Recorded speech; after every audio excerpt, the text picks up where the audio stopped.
রাঙ্গামাটির লংগদু থেকে আসার সময় দেখি এক মুরব্বী কাঁদতেছে, বৃদ্ধাশ্রমে মুরব্বী মানুষ, প্রায় 80 বছরের উপরে বয়স। আমার নিয়ে গেল কমিটি, বলছে হুজুর দেখেন, যে দেখি সন্তানটা পাশে বসে আছে, উনি কলেজের অধ্যাপক,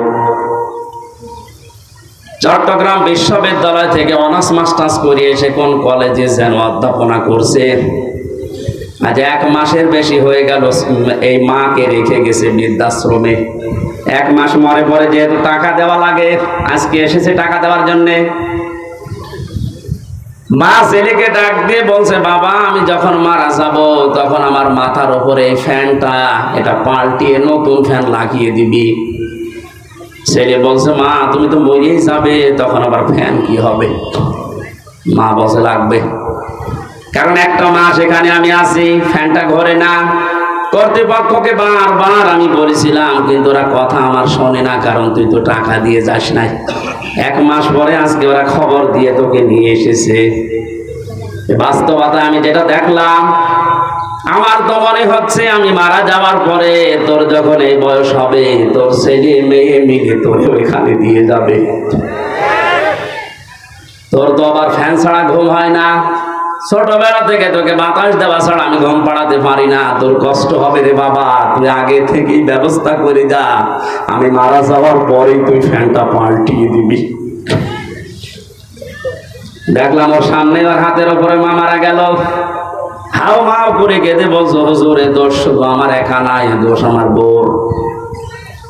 আমার 2টা ছেলে মেয়ে আছে, তাদের মুখের দিকে তাকে আমি তালাকও দিতে পারি না।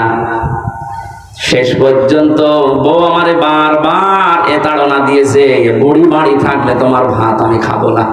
আমি তো সংসারটা ভাঙতে পারলাম না। মাকে এই বৃদ্ধাশ্রমে শেষ পর্যন্ত রেখে গিয়েছিলাম।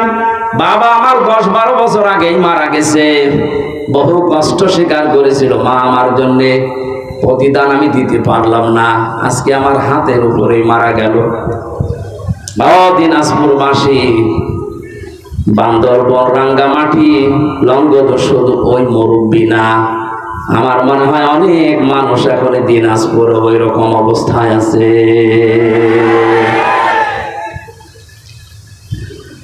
আমি যেটা বোঝানোর জন্য পর্যন্ত এসেছিলাম, ছেলে হোক মেয়ে হোক, আগে 3টা বছর তাকে কোরআনের সাথে পরিচয় করান।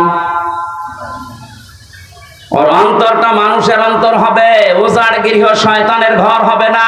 তখন আপনি কি ও বুঝবে যে আল্লাহর পরে আপনার স্থান, তামাম দুনিয়া একদিকে চলে গেল, আপনাকেও ছাড়বে না। এই জন্য দায়িত্বে যারা আছেন আমি আবার আহ্বান জানাচ্ছি, শুধু আমরা একা মরবো না, একা ঝামেলায় পড়বো না, আপনিও ঝামেলায় পড়বেন। কোরআনে কারিমকে এখন কম্পালসারি করেন, আপনিও বাঁচবেন, আমরাও বাঁচতে পারবো। কথা বলেন ঠিক কিনা? যে কোরআন না থাকলে মানুষের হৃদয় আর হৃদয় থাকে না, শয়তানের ঘর হয়ে যায়, উজাড় গৃহ হয়ে যায়। সেখান থেকে বাঁচাতে আজকের এই যুব সমাজ কোরআন কিছু না কিছু হলেও আমাদের অন্তরে যেন প্রবেশ করে। আয়োজনে যারা আঞ্জাম দিয়েছে, আমরা খুশি হয়ে ধন্যবাদ দিয়ে বলছি আলহামদুলিল্লাহ। নবীজি জানিয়েছেন, মান ক্বারাআল কুরআনা, যে ব্যক্তি কোরআন পড়ে, এদিকে তাকান, মান ক্বারাআল কুরআনা, যে ব্যক্তি কোরআন পড়ে, ফাস্তাজহারাহু, এবং একে ইজহার করার চেষ্টা করে। ইজহার মানে, এজহার শব্দের শাব্দিক অর্থ 99টা। এজহার মানে স্পষ্ট করা, এজহার মানে প্রকাশ করা, এজহার মানে দাঁড় করানো, এজহার মানে প্রতিষ্ঠিত করা, এজহার মানে কায়েম করা। সবগুলো অর্থ একটা একটা করে অভিধানে মিলান আপনি পেয়ে যাবেন। সুতরাং যে ব্যক্তি কোরআন পড়বে এবং কোরআনকে কায়েম করার জন্য চেষ্টা চালাবে, কেন আল্লাহর নবী ফাস্তাজহারাহু দিলেন? নবীজি তো আমাদের মতো বাসাল ছিলেন, আন্দাজে বকতেন নাকি? ওনার প্রতিটি কথার ভেতরে কোনো না কিছু লুকিয়ে আছে। এর পরের শব্দের দিকে তাকান, ফাহাল্লা হালালাহু ওয়া হারামা হারামাহু।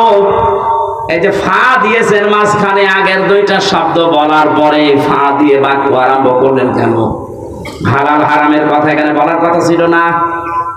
কোরআনকে ইজহার করার পরেই তিনি ফাহাল্লা হালালাহু ওয়া হারামা হারামাহু দিয়েছেন। এই কারণে, কারণ কোরআন যদি প্রতিষ্ঠিত না থাকে, কোরআন যদি কায়েম না থাকে ব্যক্তি, পরিবার, সমাজ, রাষ্ট্রে, তাহলে ওই দেশে বসবাস করে এমন হালাল জিনিস আছে, এই হালাল জানার পর মানা যায় না। এটা তো বাংলাদেশে নেই। আমার কথা কি বুঝতেছেন? কোরআন যদি ইজহার না থাকে, কায়েম না থাকে, হারামকে হারাম জানার পরও ছেড়ে দেওয়া যায় না, এমন জায়গা এদেশে আছে। এবার শব্দের দিকে খেয়াল করেন। মান করাল কোরআনা, শব্দটা করা দিয়েছেন। তোরা কোরআন শরীফ পড়ে আমি পেয়েছি, কোরআন পড়ার ব্যাপারে যত শব্দ, 3টা শব্দ সবচাইতে বেশি। করা, রাতালা, তালাওয়া, কয়টা? অবিধান দেখেন, এই 3টা শব্দের শাব্দিক অর্থের ভেতরে 4টা শর্ত আছে। যে ব্যক্তি কোরআন পড়তে চায় তাকে শুদ্ধ করে পড়া লাগবে। যে ব্যক্তি কোরআন পড়তে চায়, কোরআনকে তাকে বুঝতে হবে। আমি নাম নিলাম না, একজন মনে করেন এখানে আছে, তার বাবা মারা গেছে, সভাপতি সহ আমার মতো আরো 5 জনকে নিয়ে বলছে হুজুর কোরআন খতম করে দেন। ওরা কোরআন খতম করে ফেললাম। উনি আমাদেরকে খাবার দাবার, হাদিয়া, তোফা, সম্মান দিয়ে বিদায় করবে না করবে না? বলে না কেন? ওরা কোরআন শরীফ শেষ করে হাদিয়া তোফা দিয়েছে, খাবার দাবার দিয়ে, সম্মান দিয়ে বিদায় দেবে।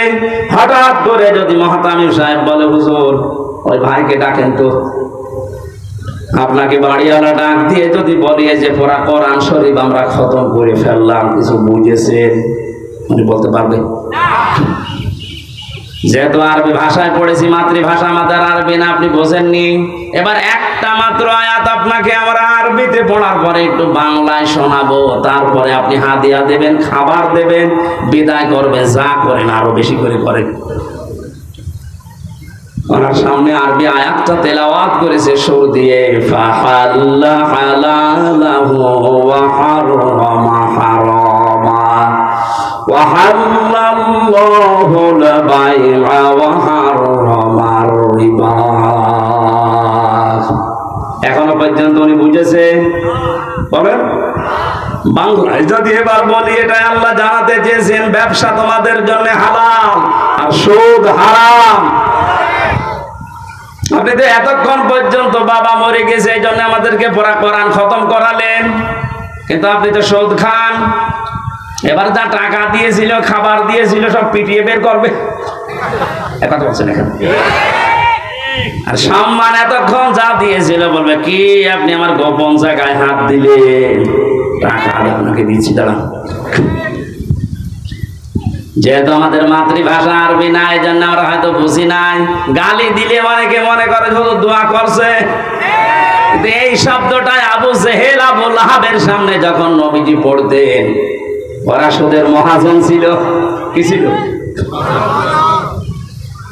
ওরা বুঝে ফেলেছে যে মোহাম্মদ কি বলতে চায়। তখন আর বাংলা, ইংরেজি, আরবি, ফার্সি, উর্দুতে ব্যাখ্যা করা লাগতো না। আরবি পড়লে ওরা বুঝতো, কারণ ওদের মাতৃভাষায় আরবি। বাস্তবে বাংলাদেশে এমন অনেক জায়গা আছে হালালকে হালাল জানার পর, হারামকে হারাম জানার পরেও মানা যায় না। কোরআন যেহেতু ইজহার নেই, এজন্য আমরা মুসিবতে আছি। কোন মানুষ যদি কোরআন পড়ে এবং কোরআনকে বোঝে, যতটুকু বুঝবে তার উপরে ততটুকু বাস্তবে মেনে চলার চেষ্টা চালাবে। সাহাবায়ে কেরামের 2 পারা 3 পারা পড়তে সারা জীবন লেগে যেত। সূরা নাস আর ফালাক পড়তে হযরত ওমরের 11 দিন লেগেছিল তার জীবন দেখেছি। অথচ আমারে পড়তে দেন সূরা নাস আর ফালাক, আমি 3 মিনিটে শেষ করে ফেলবো। তাহলে হযরত ওমর মনে হয় পড়তে পারতেন না, তাই তার এত সময় লাগলো কোন কারণে? যে আয়াত পড়তেন ওইটা তার প্র্যাকটিক্যাল লাইফে মিলাতেন। কুল আউযু বিরাব্বিন নাস। আল্লাহ পাক বলেন নবী আপনি বলুন আমি আশ্রয় চাই মানুষের রবের কাছে। এখন রব কি? রবের অর্থ প্রধানত 19টা। উনি 19টা বিষয় নিজের জীবনে মিলিয়ে দেখতেন।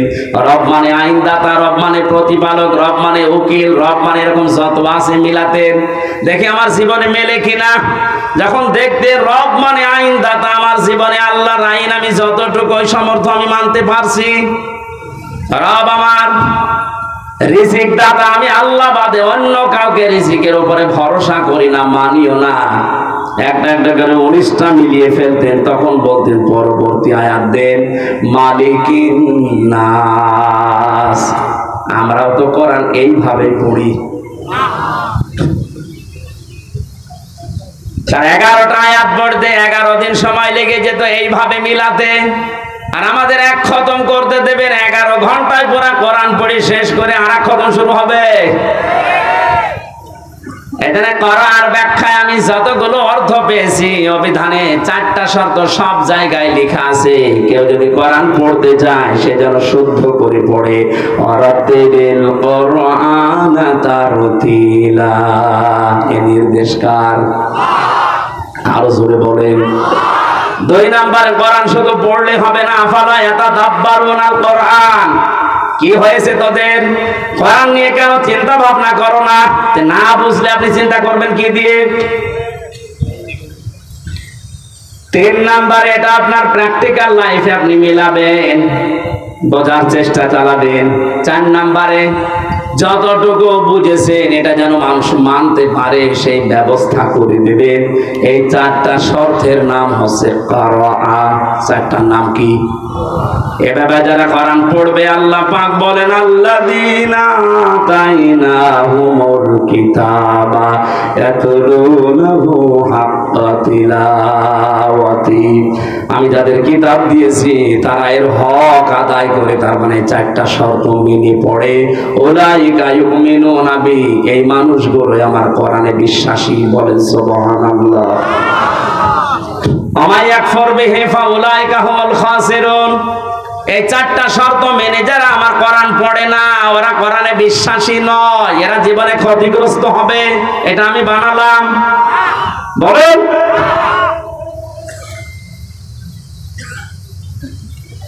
কুষ্টিয়া বিশ্ববিদ্যালয়ে প্রথম যখন ফার্স্ট ইয়ারে 10 সালে ভর্তি হয়, ওই সময় কুষ্টিয়ার মডেল থানার ওসি আসাদুজ্জামান আমাকে বলেছিল হুজুর আমার পড়ান। কি কোরআন তো আপনি ভালোই পড়তে পারছেন না? আর প্রথম বললাম সূরা ফাতিহা পড়ে শোনান তো। একেবারে গ্রামার যা আছে সব ওনার প্রায় আয়ত্ত আছে। সুন্দর করে তেলাওয়াত করে আমারে শুনিয়েছে। বললাম আপনারে পড়াবো কি? পড়াতে হচ্ছে। উনি আমারে বলছে না আপনি যেভাবে আরবি পড়লে অর্থ বোঝেন, আমার ওই কায়দা করে দিন। ওই কায়দা করতে কি 2 দিনে হবে? যতদিন লাগে আমি ওইটা পড়তে চাই। আমি যেমন ইংরেজি পড়লেই বুঝি যে কি বললাম, আরবি পড়লেই যেন আমি বুঝতে পারি যে আমি কি বললাম, ওটা যেন আর অর্থ করা না লাগে। 1 বছর উনি ওখানে ছিল, পুরাটা বছর ওনার পেছনে শ্রম দিয়ে অন্তত কিছু না হলেও কিছু আমি উপরে তুলেছিলাম। একদিন এক লোক টাকা নিয়ে এসেছে ওনার কাছে, ওই সময় পড়াচ্ছিলাম। বলছে স্যার আমার এটা নেন আর ওই মালটা ছেড়ে দেন। আমার বলছে হুজুর কি করবো? কি করবেন মানে? আপনারা কোন আয়াত পড়ালেন? ওই দিন আবার ছিল ঘুষের আয়াত, লা তাকুলু আমওয়ালাকুম বাইনাকুম বিল বাতিল, আয়াত পড়াচ্ছিলাম। আপনারা কেবল পড়ালাম কি? বলছে হ্যাঁ আমি বুঝে ফেলেছি। ওই সময় দেখলাম নিলেও না, রোগটারে গরম দিলে বেটা আমি কোরআন পড়ে তুমি ঘুষ দিচ্ছ। তাড়িয়ে দিয়েছিল ওই সময়, পরে নিয়েছে কিনা আমি জানি না। তো এরকম যদি হাদিয়া মাসে 10টা পায়, ওটা তো নেওয়া লাগে। এখন রিটায়ার্ড করেছি স্যার, দোয়া করি স্যারের জন্য, স্যার যেন যেভাবে ছিল ওই সময় ওটা যেন মরণ পর্যন্ত টিকে থাকতে পারে। বলে না আমি। আমার ভাইরা আমি যেটা বোঝাতে চাচ্ছিলাম, কোরআনে কারীম যারা এই 4টা শর্ত মেনে পড়ে আর একে ইজহার করার জন্য দুনিয়ায় চেষ্টা চালায়, কায়েম করা, প্রকাশ করা, প্রতিষ্ঠিত করা, স্পষ্ট করা, দাঁড় করানো, এটা যদি দাঁড় হয়ে যায় আপনি বাধ্য হবেন হালালকে হালাল জানার পরে মেনে নিতে। পারবেন না হালালকে হালাল জানার পরে মেনে না নিতে পারবেন না, এ পরিবেশ তৈরি হয়ে যাবে। কারণ জনগণের ভেতরে যখন কোরআনে কারিম প্রতিষ্ঠিত থাকবে, আপনি বাদশাহ, আপনি মন্ত্রী, আপনি মেয়র, যত বড় দায়িত্বে থাকেন না কেন, যারা আপনার আন্ডারে থাকবে ওদের বুকে এমন সাহস তৈরি হবে, সামনে থেকে প্রতিবাদ করবে। আপনি দাঁড়ান। হযরত ওমরের জামানায় যেহেতু কোরআনে ঝাঁ ছিল, বক্তব্য দিচ্ছিলেন মসজিদে নববীতে, এক সাহাবী উঠে বললেন, খলিফাতুল মুসলিমিন, আমিরুল মুমিনিন, আপনার বয়ান বক্তব্য বন্ধ করে কেন? প্রত্যেকে রাষ্ট্রীয় কাপড় পেয়েছে একটা একটা করে, সেই হিসাবে তো আপনিও একটা পাবেন। আপনার শরীরের ভেতরে ডবল কাপড় দেখা যায়, অবশ্যই আপনি একটা বেশি আত্মসাৎ করেছেন। আমার মনে হয় কোন চেয়ারম্যান না, কোন মেম্বার না, মেম্বারের চামচ এইটা, ওর সামনেও যদি কেউ এরকম প্রতিবাদ করে যে কাবি খা, ওইটা কই, পরে 10 বছর জেল খাটা লাগবে। আর সরাসরি প্রেসিডেন্টের সামনে দাঁড়িয়ে প্রতিবাদ করছে সাধারণ একজন মানুষ। হযরত ওমর ওই বয়ান বন্ধ করে দিয়ে বললেন, আল্লাহর নবীর সাহাবীরা, ঠিক আছে আমি ওর জবাবটা আগে দিয়ে নেই, আমি নিজে দেব নাকি আমার সামনের কাতারে আমার ছেলে আব্দুল্লাহ আছে ও দেবে? হযরত আব্দুল্লাহ উঠে বললেন, বন্ধুরা, প্রত্যেকেই একটা একটা করে কাপড় পেয়েছে, আমিও একটা পেয়েছিলাম, আমার বাবাও একটা পেয়েছে। যেহেতু বাবাকে মাঝে মাঝে বিদেশি প্রতিনিধি দলের সাথে সাক্ষাৎ করা লাগে, জুমার দিন নামাজ আদায় করানো লাগে কেন্দ্রীয় মসজিদে, ঈদের সময় নামাজ পড়ানো লাগে, বাবার এইরকম জামা নেই, এজন্য আমার কাপড়টাও বাবাকে দিয়েছি, 2টা কাপড় মিলে বাবা আমার কাপড় তৈরি করেছে। কারণ যদি ছাড় থাকে, কায়েম থাকে, ও দেশে আপনি উল্টা পাল্টা করে নিজে বাঁচতে পারবেন না, আপনাকে বাধ্য করবে কোরআন। এই ফাস্তা সাহারাহুর ব্যাখ্যায় আমি টিকার ভেতরে পেয়েছি, খলিফাতুল মুসলিমিন হযরত ওমর রাষ্ট্রের দায়িত্ব পালন করে এশার নামাজের পরে বাড়িতে আসলেন, বারান্দার দিকে তাকিয়ে দেখলেন একটা লাশ, শিশু বাচ্চা 12টা টুকরা করে কে যেন রেখে গেছে। চিন্তায় পড়ে গেলেন, ডাক দিয়ে বলে, আমার দেশে কোরআনের বিচার চলছে, আর আমার ঘরের বারান্দায় একটা মাসুম বাচ্চাকে 12 টুকরা করে কে রেখেছে, এর বিচার না হওয়া পর্যন্ত আমার নিস্তার নেই। তদন্ত কমিটি গঠন করলেন, 3 দিনের ভেতরে রিপোর্ট দেবে। মানুষ পায় না, রিপোর্ট দেবে কি? হযরত ওমরের চিন্তায় খাওয়া দাওয়া বন্ধ হয়ে গেছে। কি হয়ে গেল? আমার দেশে একটা অবৈধভাবে মানুষ মারা গেল, তাও একটা নিষ্পাপ মানুষ, আমি কিছুই করতে পারলাম না এতক্ষণ পর্যন্ত। পৃথিবীতে মুসলমান 57টা দেশ, এখন প্রতিটি রাষ্ট্রের যারা দায়িত্বে আছে, আমাদের দেশে যেমন 1634 জন মানুষ আছে, এদের যদি অনুভূতি, এদের যদি আকল হযরত ওমরের মতো এভাবে কাজ করত যে আমার দেশে আমি আছি দায়িত্বে, আর বিনা কারণে অবৈধভাবে একটা লাশ পড়ে গেল, আমি কিছুই করতে পারলাম না, কিয়ামতের আগে এই দেশে অবৈধ কোনো লাশ কোনো জায়গায় পড়ে থাকতো না।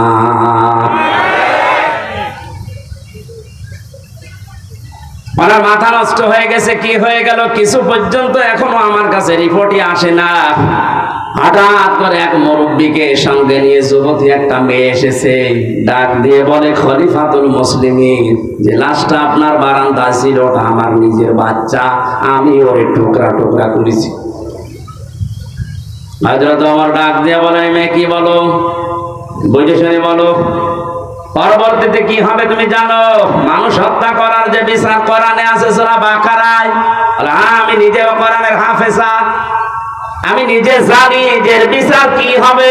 আপনার যা আছে কোরআনে আপনি শুরু করেন না, আমি এমনিতে শুরু করতে পারি না।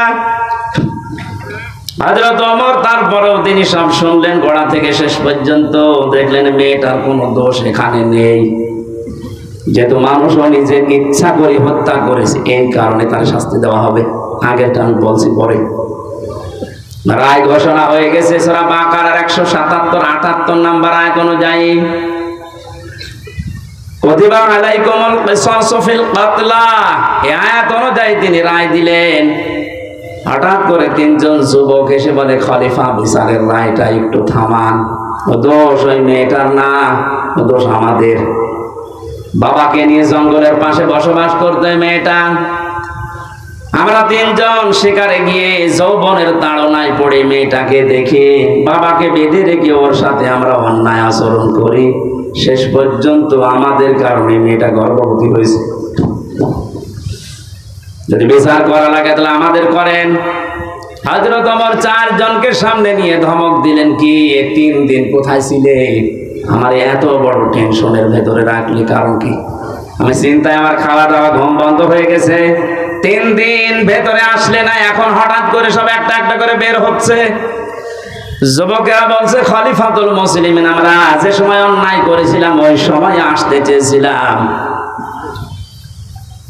মনে মনে ভাবছিলাম যদি ধরা না পড়ে তাহলে তার অসুবিধা নেই, কিন্তু কোরআনে কারীম আমাদেরকে বাঁচতে দিল না।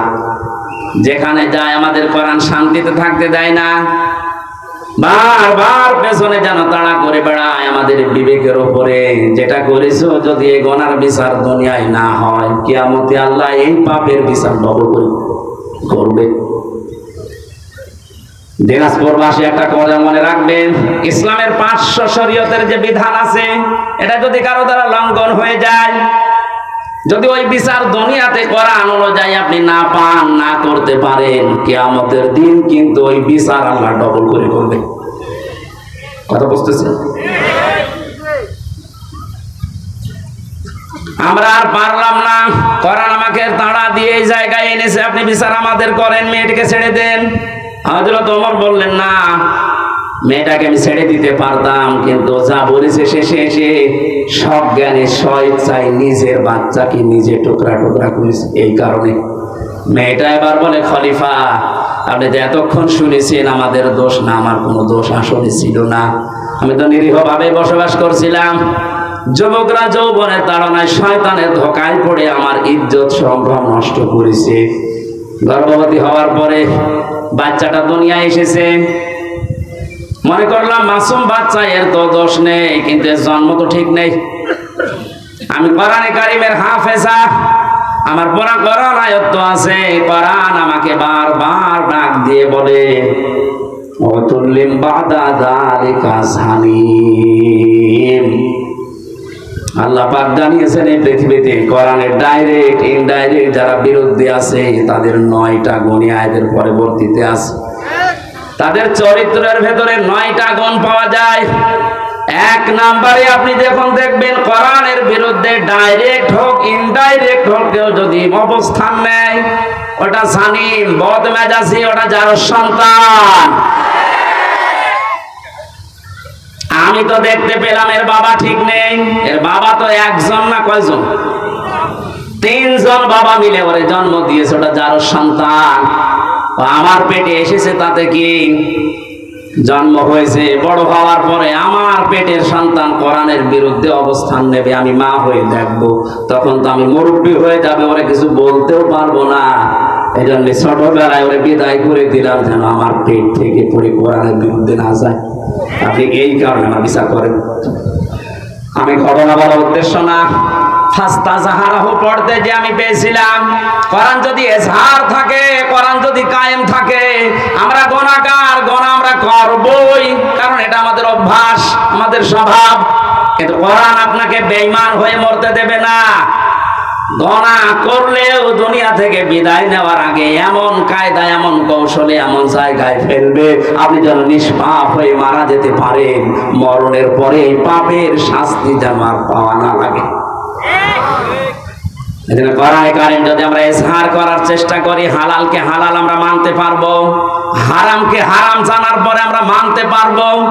আর যদি ইজহার না থাকে, আপনি যতই সুফিগিরি করেন, এই যে টুপিটা মাথায় দিয়েছি মনে করছেন অনেক সুন্দর লাগছে দেখতে, এর ভেতরে সুদ আছে।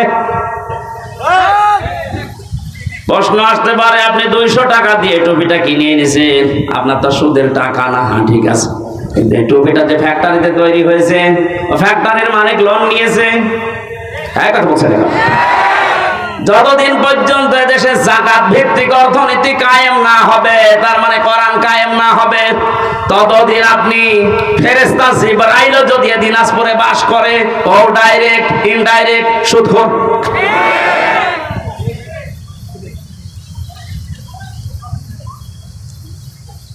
কোরআন যে পড়ে কোরআনকে দাঁড় করানোর জন্য চেষ্টা চালাবে, আর হালালকে হালাল জানার পরে মেনে নেবে, হারামকে হারাম জানার পরে মেনে নেবে। আল্লাহর নবী বলেন আদখালাহুল্লাহুল জান্নাহ, আল্লাহ তাকে জান্নাতে দিয়েছে না দেবে।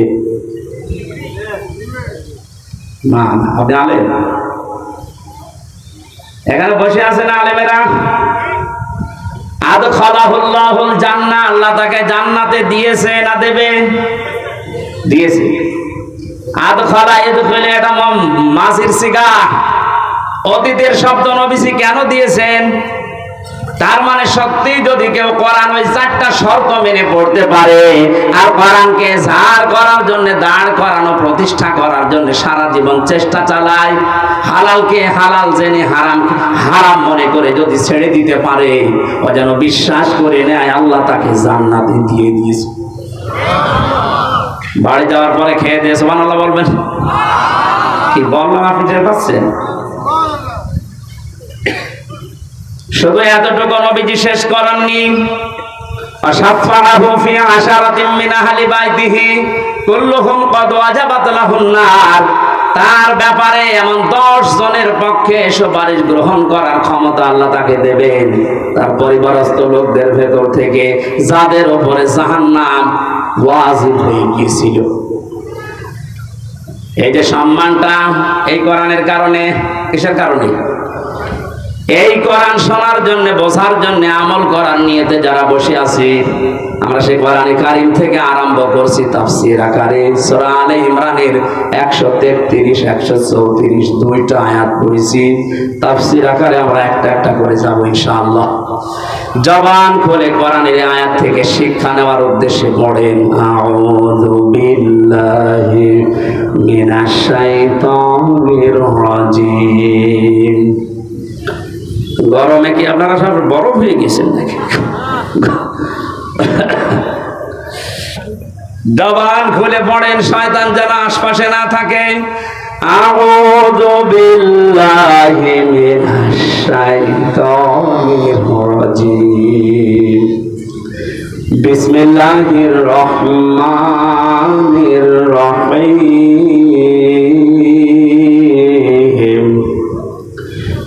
وسارعوا إلى مغفرة من ربكم وجنة عرضها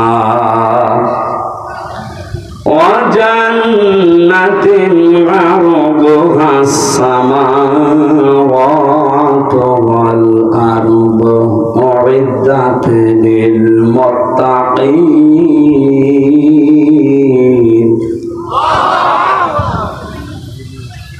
অনেকগুলো বিষয় ছিল, শানে নজরুল ছিল, ঐতিহাসিক প্রেক্ষাপট, নামকরণ সব আমি বাদ দিয়ে দিলাম, যেহেতু গরমে আমার ভেতরে ঘেমে একেবারে শোক চলছে, এত বাতাস হচ্ছে, তারপরও ঘেমে যাচ্ছে।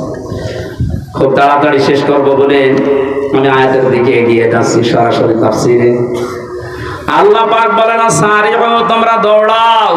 একা একা দৌড়াও না, সবাই। এবার ওঠেন তাহলে দৌড়ানো আরম্ভ করি। সারিউ, আল্লাহর আদেশ, তোমরা সবাই মিলে দৌড়াও। এরপরও আপনি দৌড়াবেন না। কোথায় দৌড়িয়ে যাবেন? ইলা মাগফিরাতিম মির রাব্বিকুম, তোমাদের রবের ক্ষমার দিকে দৌড়াও। পৃথিবীতে সবচাইতে বড় সম্পদ মুমিনের জন্য আল্লাহর ক্ষমা। আমি নিজে সহ যারা আলেমরা বসে আছে তাদেরকে বলছি, কিয়ামতের ময়দানে আল্লাহ যে বিচার ব্যবস্থা তৈরি করবেন, আল্লাহর বিচারের সিস্টেম হবে 3টা। কয়টা? বলেন বলেন। 1 নম্বরে আমার আল্লাহ যদি ন্যায় বিচার করেন, কেউ বাঁচতে পারবে না। কথা বলেন না কেন? আল্লাহ রাব্বুল আলামিনের বিচারে কোনো অবিচার বলতে কিছু নেই। আল্লাহর বিচারে কোনো অবিচার? আরে জবাব দেন না কেন? আল্লাহর বিচারে অবিচার আছে? ন্যায় বিচার করলে কেউ বাঁচবে না। অবিচারও নেই, ন্যায় বিচার করলেও বাঁচবেন না। করবে কি? আল্লাহ পাক যদি ক্ষমা করে দেয় দয়া করে কাউকে, তার গফফার নামের খাতিরে, এই লোকটাই শুধু জান্নাত পাবে। নবীজি মাঝে মাঝে বলতেন আল্লাহর ক্ষমা ছাড়া কেউ জান্নাত পাবে না। সাহাবীরা বলেন হে নবী আপনি? নবীজি কেঁদে কেঁদে বলতেন সাহাবীরা আমিও আল্লাহর দয়া ছাড়া ক্ষমা ছাড়া জান্নাত পাবো না।